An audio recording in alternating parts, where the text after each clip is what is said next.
In 2022, I want to respect the decision of the Supreme Court, and especially having worked for the Presidential Campaign Secretariat at the topmost level, I would want to say that the government in power is legitimately in office.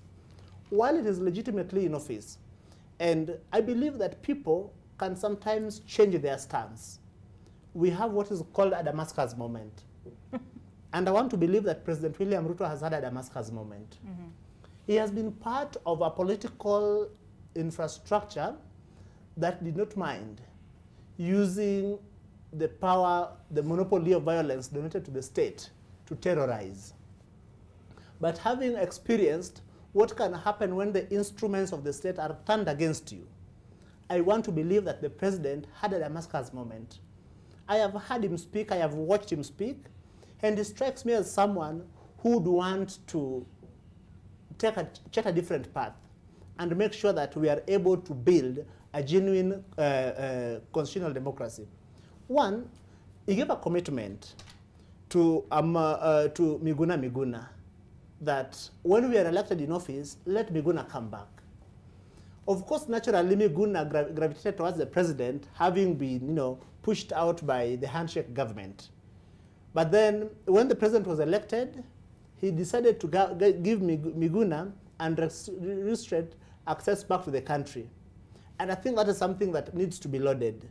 So that all the indicators that this government has sent to this extent, especially in regards to the rule of law, they may be small, but they are moves that I want to laud. Okay. So back to the question, how did we get here and what can we do? One, let us make sure that offices of government are not staffed by rogue and overzealous people. People who thinks and see everything through the narrow political prism. So that yesterday I had the CS for transport saying that we need to take SGR to Kisumu. I mean, hear that.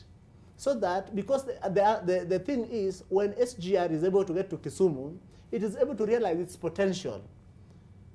That is the leadership we want.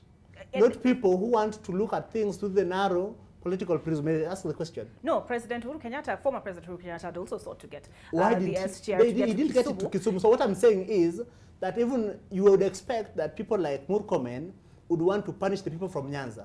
But to realize that this statement is indicating that they are actually ready to do what it takes to make sure that we open the economic potential not only of Kenya, but also of East Africa, because of how SGR would connect us to the SGR in Uganda and then Tanzania, and then we are able to even use the Lake Victoria to open up the economic potential of this region. Okay.